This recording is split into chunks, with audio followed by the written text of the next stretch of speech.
Hello and welcome to Rallying the Forge. I'm Solmer, and it's been a minute since my last video, but I've been super busy and just trying to fit what I can in when I can, so that's what tonight's video is.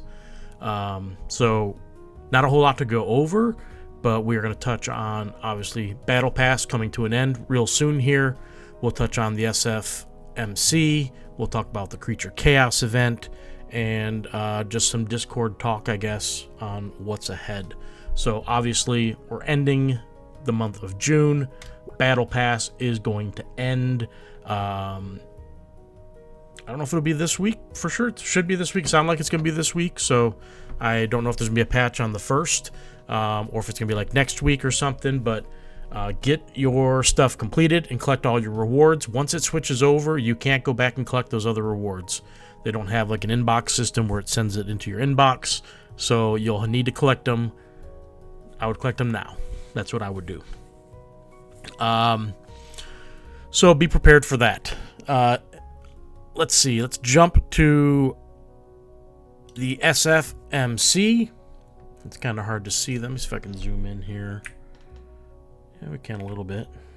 How does that look? A little better. So you can see we have the standings, the leaderboard here. This is for quarter 2. Everyone who is on this that has participated in one event,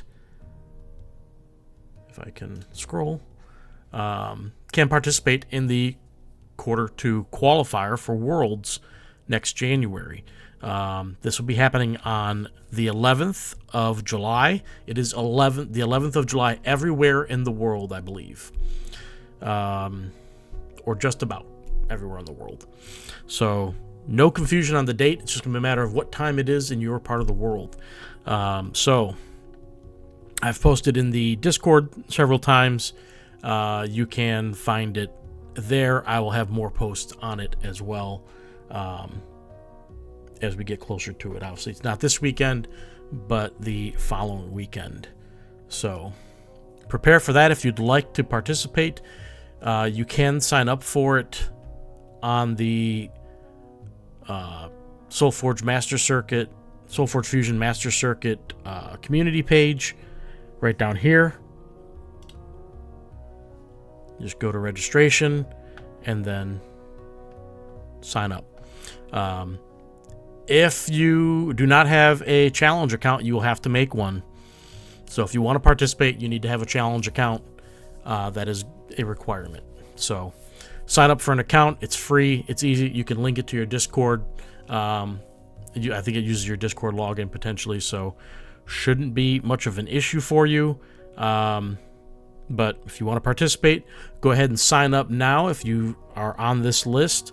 There might be a few more people added to the list potentially if some events end before the end of the month. We have a couple that are right there. We'll see if they do it. And then based on who signs up, we'll determine who is facing who in the first round, and we'll go from there. Just to cover some things. So, it's this page. Let me zoom out a little bit here, I guess. That's probably better. Let's see. Yeah, that works. So, just to go over this again, in case you missed a previous video where I did go over this, the qualifier is a bronze constructed event, so that means bronze and unranked decks only. Silver, gold, and platinum decks are not eligible. It is based on what your deck fuse is going to be based on whatever the highest rank of either half is. So if you have a gold and an unranked, it's going to be a gold deck, so you cannot use them. But you can use that unranked with another bronze or another unranked if you wanted. So you'll submit a fused deck at the registration. You'll use the SolForgeFusion.com or SolForgeFusion.netlify.app deck URL. Either one will work just fine. The lock period is going to be 12 to 24 hours before the event starts. And then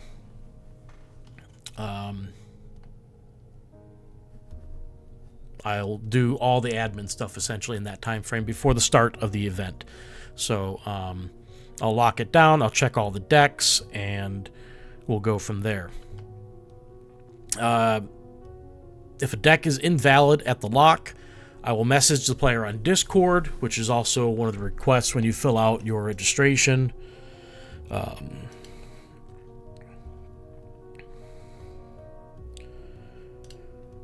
Can you see what popped up? Good. So as you can see, how do you want your rewards distributed? Discord or email? It may be neither, or it may be probably Discord at this juncture. We haven't set up the page to auto email out. I still have to work on with Lucas on that, but I've been too busy to get that set up. But we'll get your Discord name. We do get your email in case we can get it set up. If you make the top cut, this will tell me whether you want SFG or Embers, and then your deck URL. So, and I will verify whether you want SFG or Embers if you make top cut. So just so you know, it's not set in stone. You can change your mind. It's fine. But we'll work on those details after the event. Okay, if your deck's invalid, I'll message you. You'll have up to 1 hour before the event starts to submit a corrected link. If it's still invalid at that 1 hour check, you're removed from the event. And that's just how it is. So if I message you, you'll have anywhere between 12 and 24 hours to basically respond, depending on when I message you, and get that changed. I recommend changing it immediately and letting me know so I can rerun it and verify that your deck's good. Obviously, email is required. So if we do get that set up in time, which we could potentially, I don't know. I know Lucas is busy with tons of stuff too. So if we do get it set up, then we'll want your email because we can automatically have it email out your deck codes that you're going to get. Everyone gets deck codes for participating, so make sure you provide a valid email just in case. I have on here 8 a.m. Eastern time in the U.S. I realize that's not really helpful to anybody else in any other parts of the world, but it's the best I can do, I suppose. I could put it in UTC time, I suppose.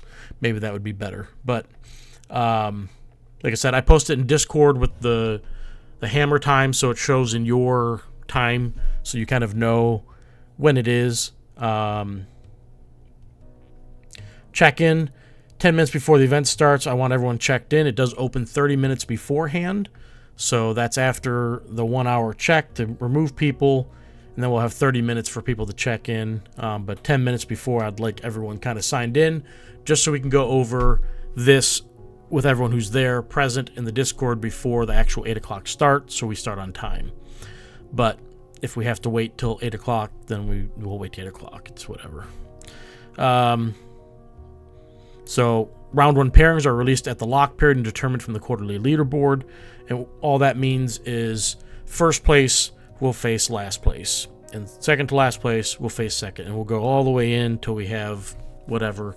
If we have an odd amount, then whoever the bottom person is will get the bye, perhaps in the first round. But that's just the idea. The idea is that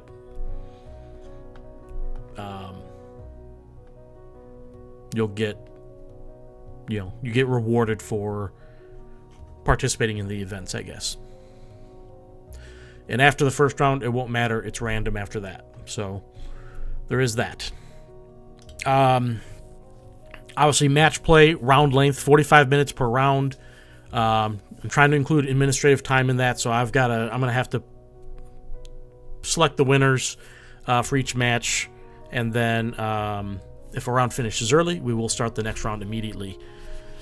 So don't wander away from your computer too far if you do finish early. So 45 minutes, if we still have unfinished matches, I'll ask for them, whomever is higher in health, to submit, or anyone playing the match, the player with higher health will win. So make sure you guys also do take screenshots. You don't need to post them, but take them so you have it in case there's someone's trying to cheat a win out of you or whatever is happening.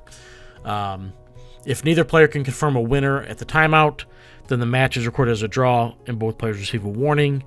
If this happens repeatedly, then eventually you'll be removed from these events. It's a simple request. Doesn't need to be a whole lot of drama about it. I get it sucks, but play faster. Obviously, if you have lots of disconnects, that can cut down on your time, but 45 minutes is more than enough time to play your matches. Screenshots, like I said, I would take them, but you don't have to post them unless they're requested if there's a dispute. Disputes must be raised immediately before the next round begins. The TO resolves disputes using screenshots and player accounts. Falsified results. We won't have misselecting anymore because I decided that I'll just select all of them. But falsifying winners intentionally or repeatedly results in removal from the event and may lead to a circuit ban. So just be honest with your results. If you lost, you lost. If you won, you won. You know, some days are your day, some days they're not, right?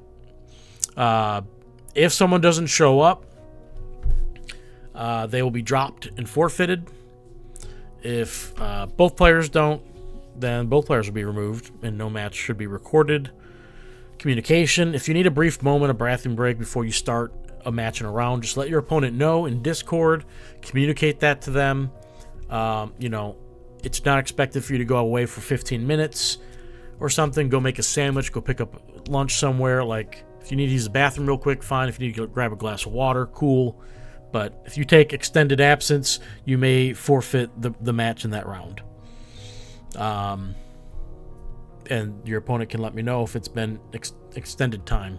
And don't wait 5 minutes to then communicate that you're going to go get water. You've already had 5 minutes to get water. Why didn't you use that time better? So just try to be respectful of the other players and their time, especially because some people do play slow, and you may not finish your match if you're eating up time for whatever reason. If there's a disconnect in the first 15 minutes, you'll restart the match with your opponent. If after 15 minutes, then the non-disconnected player can choose to take the win or restart with reduced time remaining. So I would guess that most people just take the win at that point, but we'll see. All the communication will happen in the SBE events Discord. If you're accused of slow play, you'll receive a warning. Repeated complaints across matches, events leads to removal and eventual ban from the circuit at my discretion. So there have been players in the past who have intentionally slow played as time winded down, so that way they could try to preserve their lead in health. Obviously, they're concerned about losing. If something like that happens, we will take note, and if it continuously happens, you'll just get banned and removed. You may get away with it the first time, but don't count on it much after that. There are some players I do know who just play slow naturally, and if they're playing slow every play, now if they're using the full timer every turn, that's an issue as well. So I get people want to make smart plays and whatnot, but you need to show that you're actually trying to play the game and not just play a thought game. Like, you need to play cards and move on. Like, there's plenty of time to make actions. So we'll see how that goes with people. Obviously, SB has tournament regulations you're supposed to abide by. Some of it does not apply. You don't need to sleeve your cards for this because, well, it's digital. So obviously, TO has final authority on the rulings during the event. After results are posted, we can't retroactively change outcomes. I think we can change matches, but we can't change who you play once we submit the next round, right? So once the round begins, if we're in the third round, let's say, and the match in the second round was actually wrong, I can switch the result, but I can't change that the winner is playing against a better opponent and the loser is playing against a weaker opponent, or however that works out, right? So I can't change that part of it. I could reset the round. I think I can go. I don't know if I can go back one round or not. I don't think I can. I think I have to reset the whole event. So it's kind of a tough thing there. Don't have all the tools you'd like to have for situations like that, but we'll have to deal with it as is. That's why I decided to make it where I select who's winning so people can verify, yes, it's correct before we move on. The top cut break between Swiss and the top cut. The players in the top cut can vote on no break, a 15-minute break, or a 30-minute break if it's been a long event. If it's only been a couple hours, I probably won't even offer the 30-minute option, but I might offer the 15-minute option to let people use the bathroom, get drinks, or whatever they need. I understand sitting somewhere in one spot for several hours can be a lot, but it's a 15-minute break should be more than enough for that. Now, if this was like an 8-hour event, yeah, you might need a half-hour break, between beginning the top cut. We'll just do majority rules on that, and it'll be my choice in case of a tie. But qualification, top cut finishers earn a seat at the World Championship. Already qualified players can still play and earn top cut rewards. The qualification slot rolls down to the next non-qualified finisher. So after this first one, after these top 8, and actually it could happen in the first one, if Ankh, Nathis, Traveler, or Hellkite play, if they make top cut, the slot will roll down to whoever finishes 9th, potentially 10th, 11th, or 12th, depending on who shows up and plays, who's qualified or whatnot. I don't know.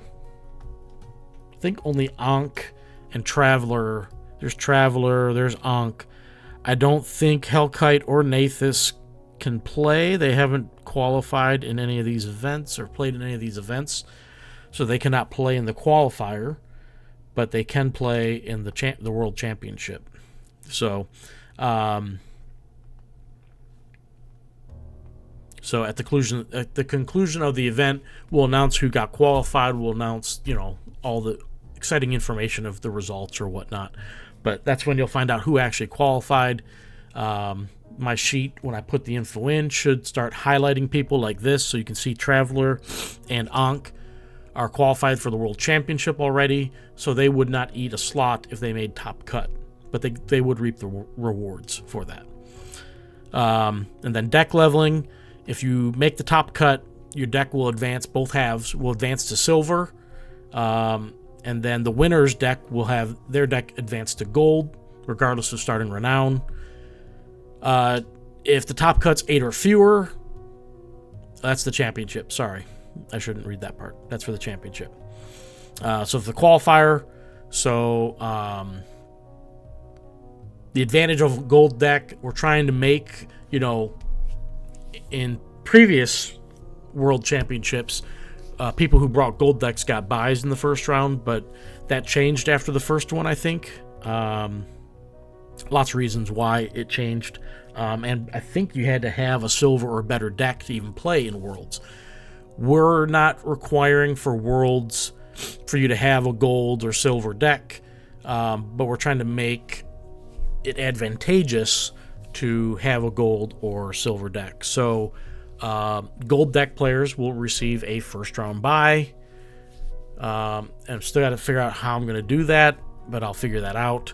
And then silver deck participants will get paired against people who do not bring silver decks or gold decks, right? So gold decks in the first round are going to get a bye, and then silver decks are going to face bronze decks.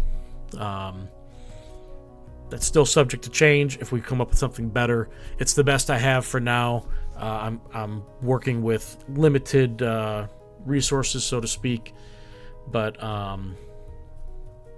we're trying to make it, there's incentives to have leveled up decks and not make it so it's always a negative thing.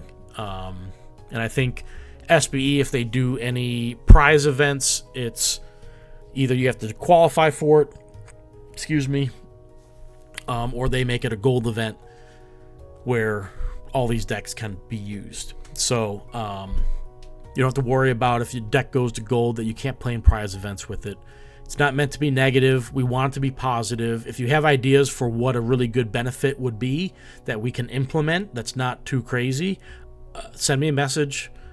Leave a message on the video. I'll reach out to you, no problem. If you've got ideas, I'd love to hear it. I just know in previous Worlds, Gold deck players got a first round bye, and players felt that was a really big advantage.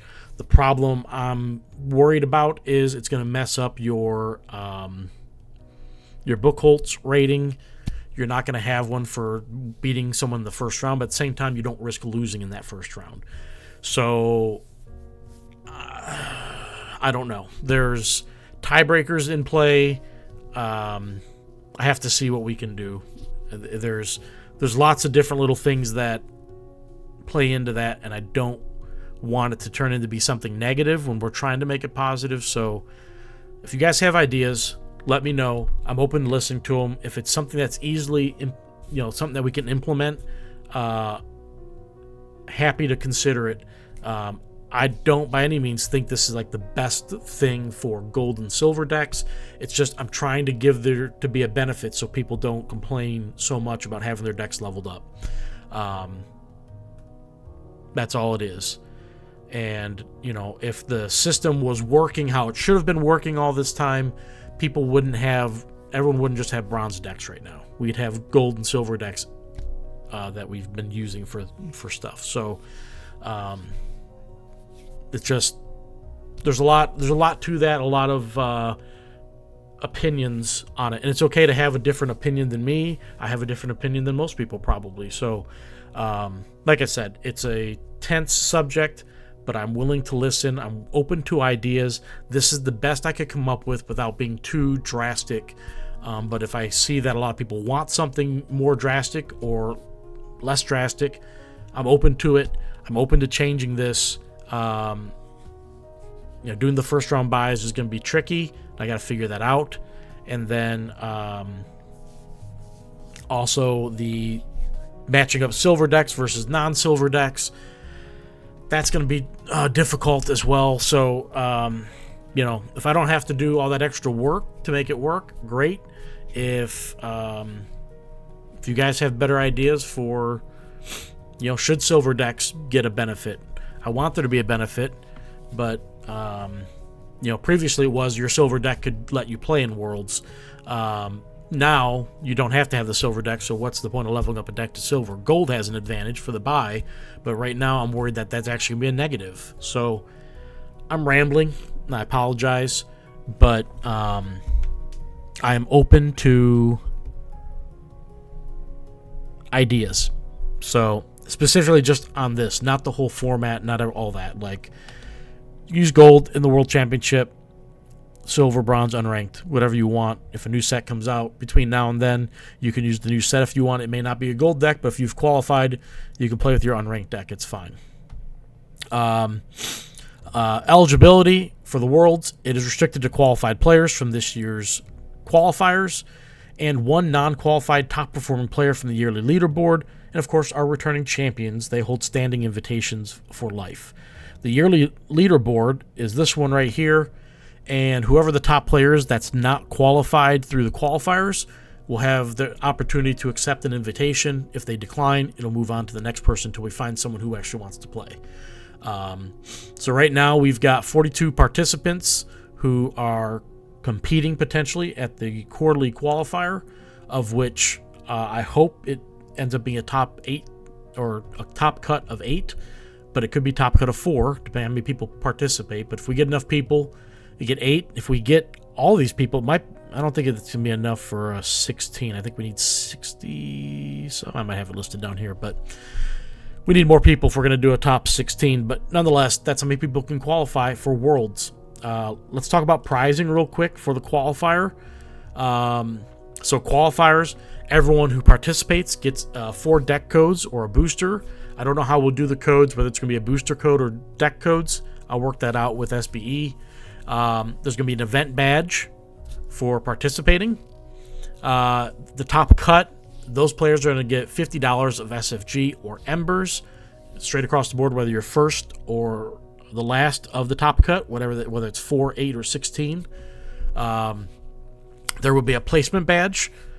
There will be qualification to the World Championship. And the winner's also going to get 5 Soulbind potions. So a little bonus for winning the whole thing, getting your deck to gold. You get a first round bye at Worlds, or if we change it whatever benefit that brings if you use that deck. So if you change your deck and choose not to use your gold deck, that's okay, but you will not get the benefit of, you know, playing the gold deck if you don't use it. So the attendance, the top cut sizes, and this actually works for the qualifiers too. So 12 players is top 4. If you have 13 to 76, I was wrong, I thought it was in the 60s. It's 76 is a top 8 top cut. If we get 77 or more players, it'll be a top 16. And the more players we get in a top cut, the more money that is spread out, and you can see how it scales here.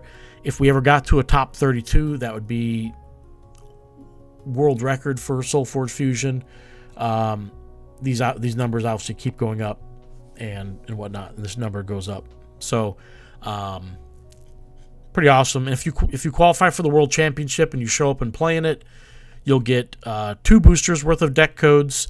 You'll get a year-specific playmat for participating and the event badge. If you make the top cut, you will get your placement badge plus SFG embers per this table here. You'll get a value based on where you finish. And the winner gets a custom in-game emoji design plus 10 soulbind potions. So on the top end, you get to be world champion, and you get future invites auto invited. You have a standing invitation. So that's what we have going on. Like I said, the qualifier for quarter 2, which is coming to an end here in a day or two, is going to be the 11th of July for basically everyone in the world, pretty sure. And yeah, I hope everyone shows up. I'd love to see a bunch of players. There's a lot of players and names who I've never seen. There's some of them have don't have challenge accounts, or we don't know what their challenge account is. They might have it. I know some of these people do have some because they played in the original SolForge, and I know I've seen their name on there. So I could probably look up their numbers, but didn't do the extra legwork. But I hope everyone shows up, brings their best decks, participates, and has fun. It's going to be competitive. I expect it to be anyway. There's a lot of really good players in this list, all from the top to the bottom. So could be real interesting, and I really hope we see some good matches. I know I'll be streaming my matches for it, and hopefully other people will be streaming theirs though. But that's what we have going on with the SolForge Fusion Master Circuit. Like I said, there's some events still wrapping up. You can sign up there. I need to sign up and pick my deck.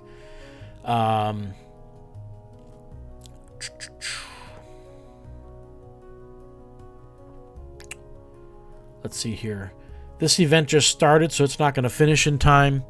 This one may or may not get done. I don't know its status. It says halfway done. This one may not finish in time. And then this one is close, so this one needs to wrap up if they want this to count for quarter 2. Otherwise, it'll go towards quarter 3, which you'll see we have some stuff already set up for quarter 3.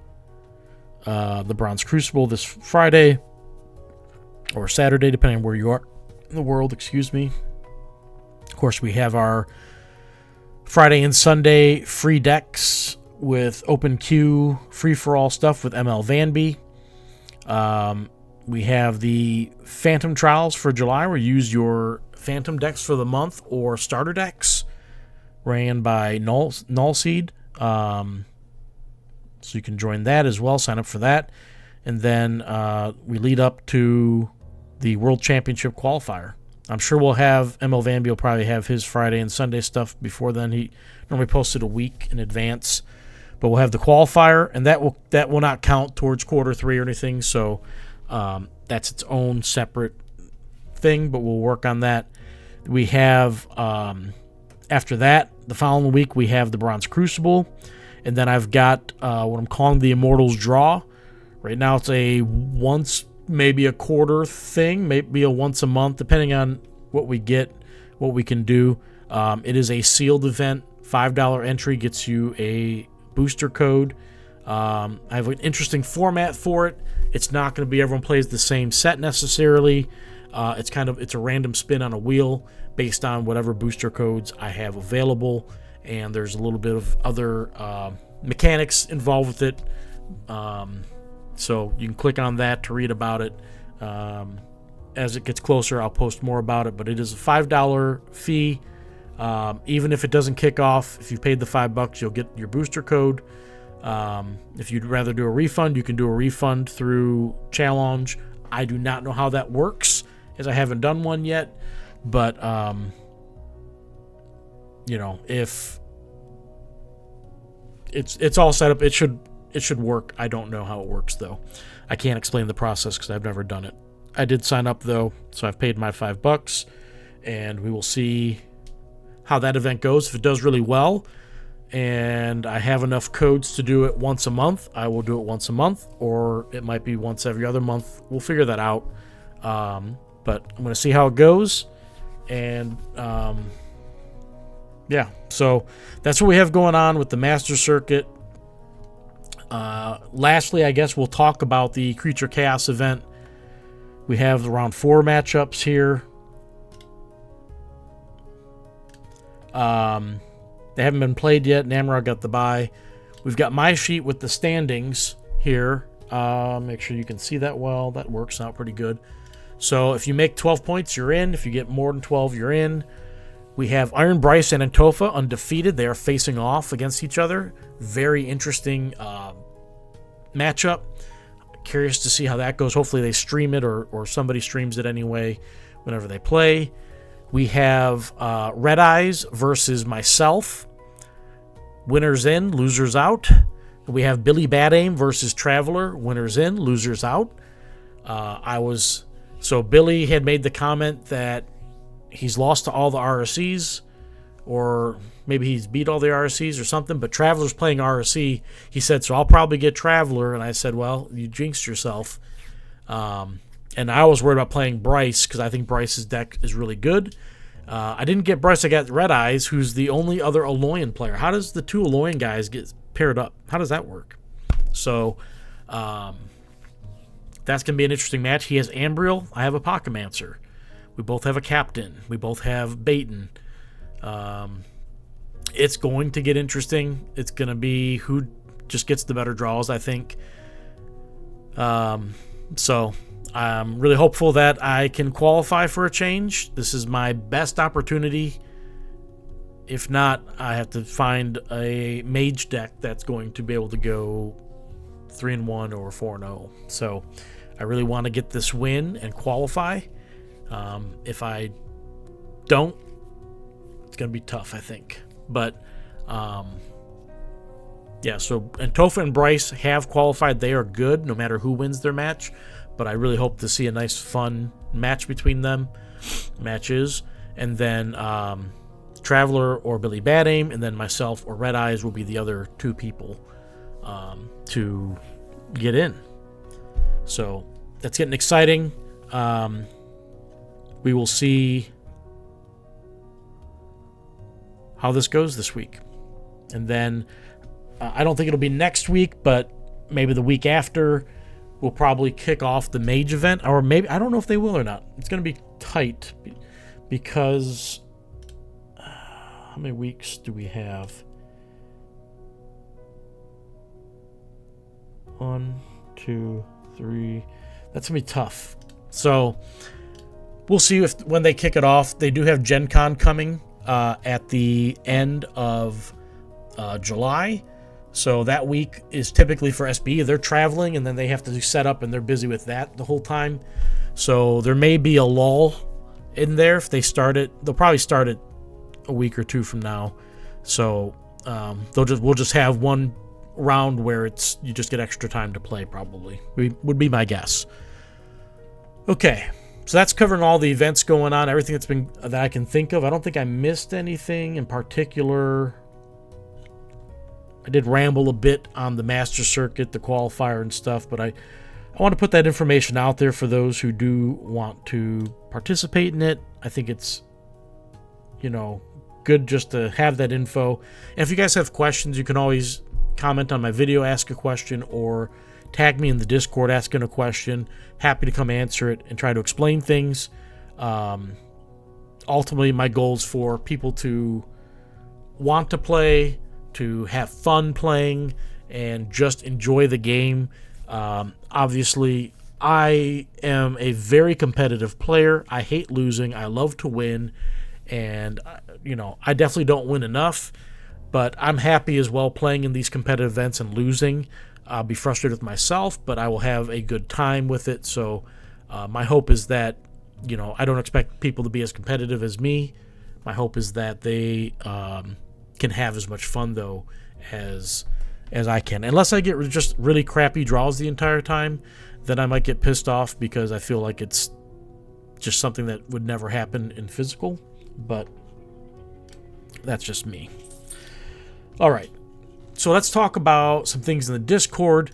This was a few weeks ago. I don't think I touched on it in my last video or last couple of videos at all. So we were talking about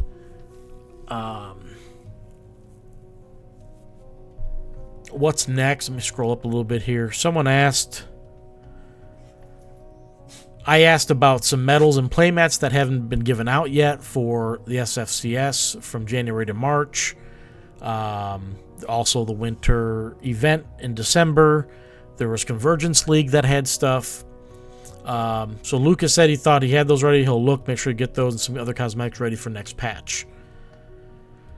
Next patch came and went. We did not get those cosmetics.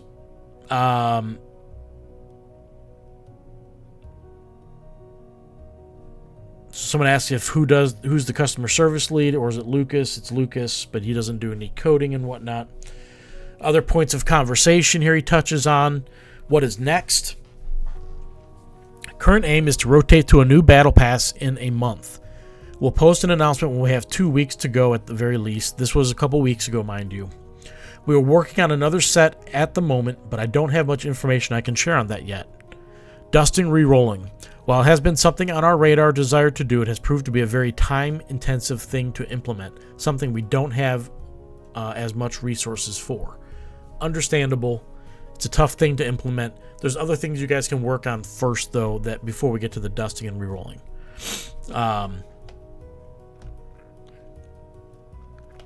Next patch will be next month with some bug fixes, new battle pass, and missing cosmetics added. As for the next set, I don't have a great idea on the timeline at the moment, but it is not another legendary drop. So it's going to be what we're going to arbitrarily call set 5.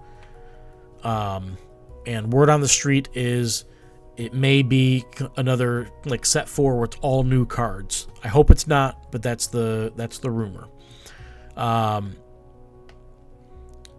He responds about the dusting. If he feels like if 1 in 100 decks aren't worth keeping, he means are worth keeping. If only 1 in 100 are worth keeping, then re-rolling 4 to 1 probably doesn't solve much.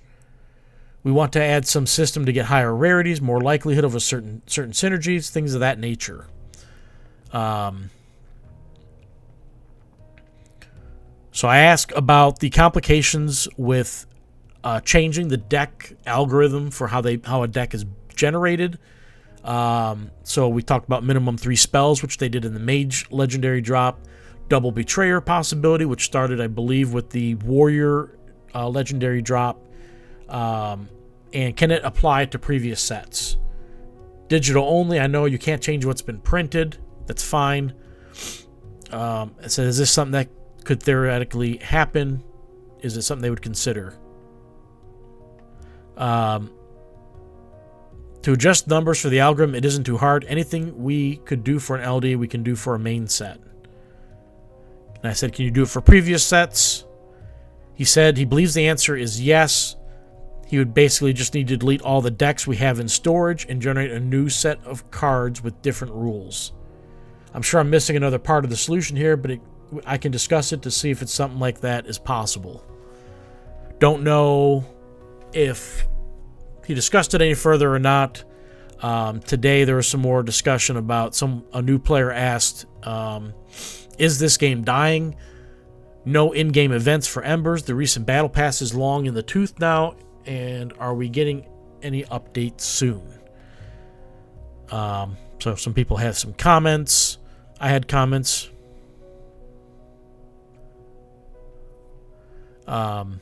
So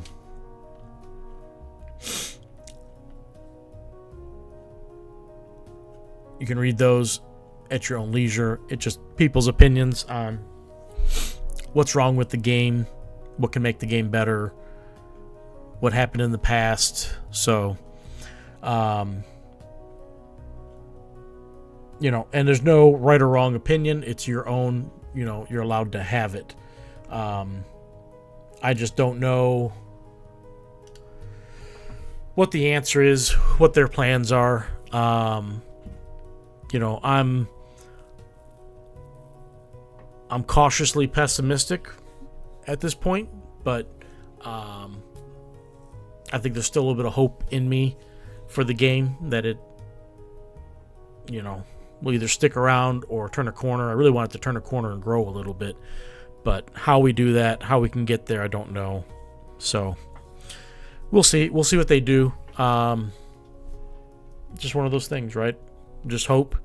And if they can prove that they won't, that they can, the biggest thing I think is, and I said it in my post, but I think they need to fix, you know, I'm saying the foundation, but they need to fix the deck algorithm.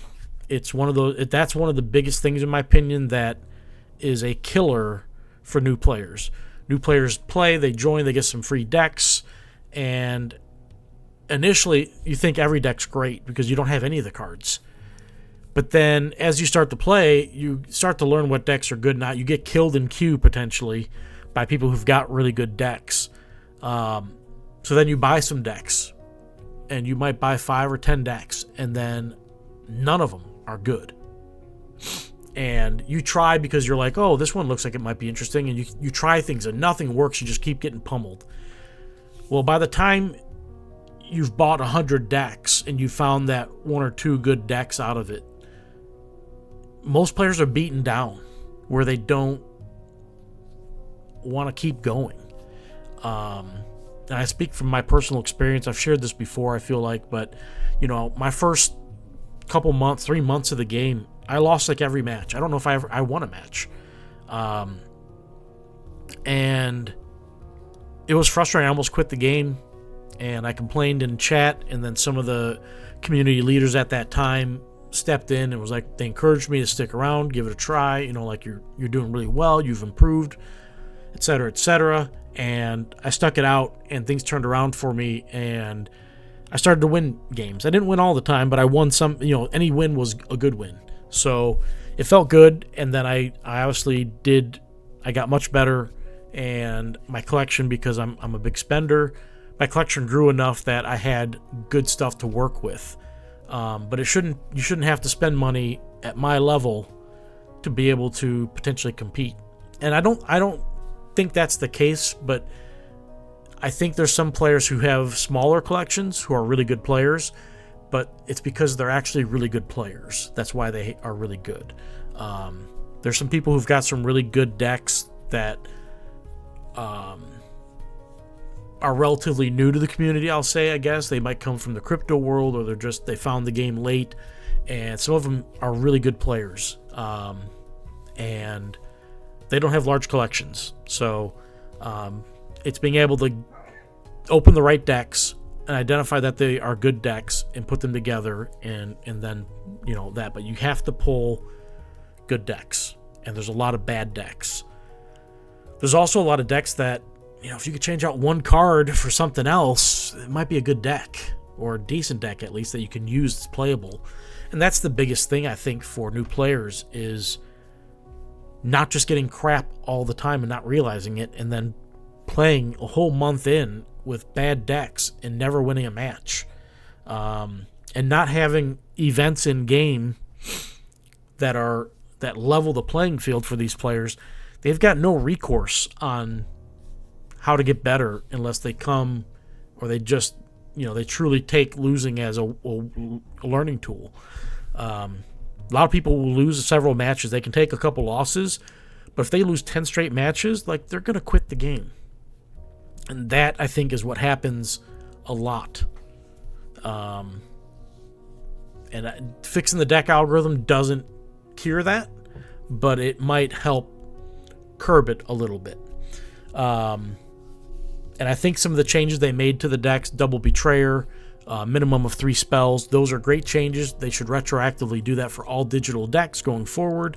And I think that opens up possibilities that weren't there before, for at least with the double Betrayer, for some of these older sets like set 1, 2, and 3.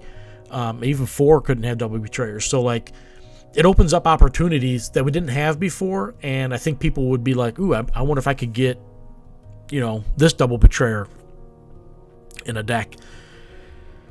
Some crazy combination of some sort, or some, whatever it might be. So I think it'd be good from that aspect as well. And then the other thing that they need to do, they need to start fixing bugs and fixing the client. There's a lot of little things that happen that is wrong. It doesn't really impact, other than the game kind of lags out. If you're playing in campaign and the NPC moves a creature, it like lags out for 10-15 seconds, maybe longer, and it's so frustrating. Or if you bring a minion back after a certain point in the action phase or whatever, he kind of sits on the board and he doesn't fix himself until after these are little glitches that you should try to fix. Like, it just looks poor, and maybe that's not getting reported, but you guys should play a little bit just so you can see them for yourselves, and you'll be like, that's not working right. Like, everything I build, whether it's reports or script or anything I'm working on, I do test it. And while you don't always catch everything, you can catch a good majority of things. And something like that is enough for me to be like, I need to go back in and fix that. That's too much. That's not a minor thing. So I wish they would do that better. There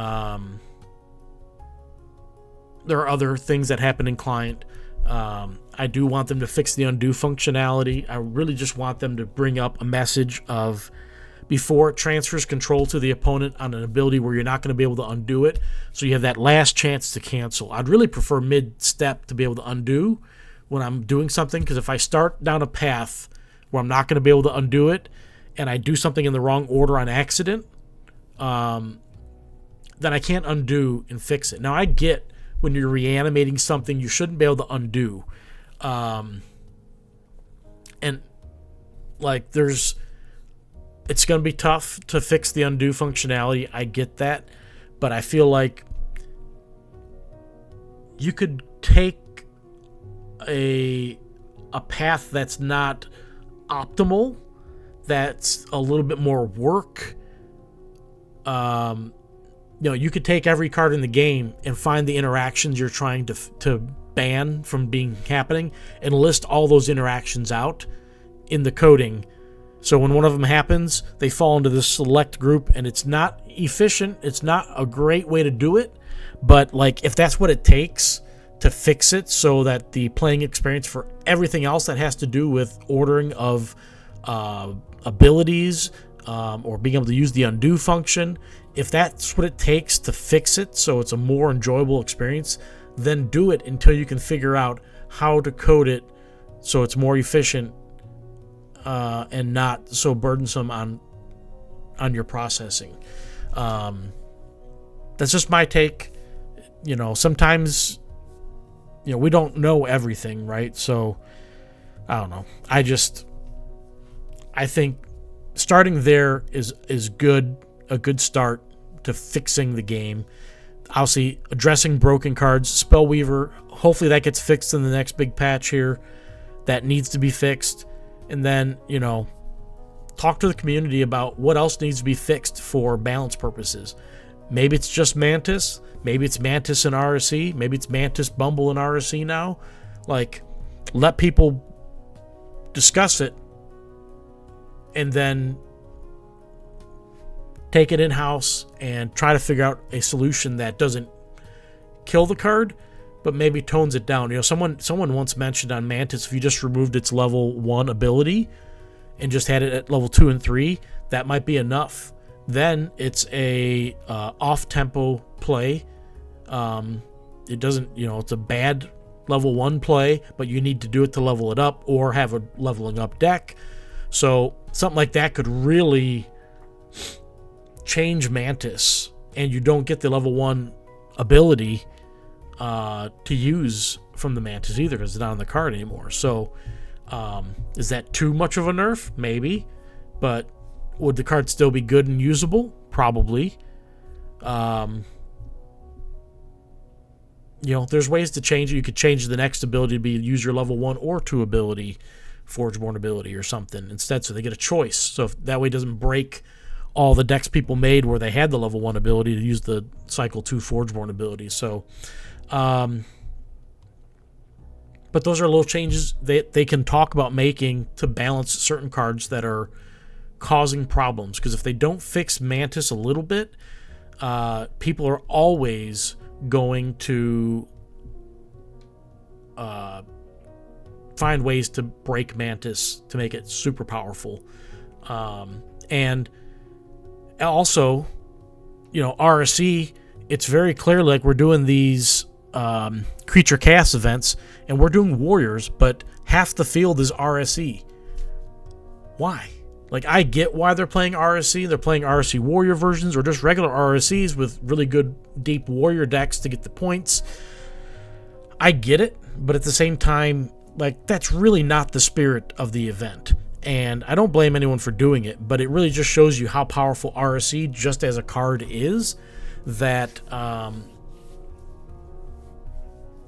it does need to be tuned down some. It still needs to be tuned down some. I don't think it's as powerful as it once was with a lot of new cards that have come out, Sequencer in particular, but I just think it could still be too strong of a card, and maybe some sort of tweak to it would be beneficial. And then probably the other card that people will want fixed a little bit is probably be Bumble. I don't know how you fix that one. I have ideas, but I don't know what the right solution is. But I think that's going to be the next power card that people start to hate. But that's stuff that they can do by just, getting the community to engage and tell them what cards need to be fixed, how they think it should be fixed. You take it internal. You guys decide from your own options, what you guys come up with, plus what the community came up with, and decide on something, and then bring it back to the community and say, what do you think? Without releasing it necessarily, so you don't break things, but you'll get good feedback, I think, by doing that. And then,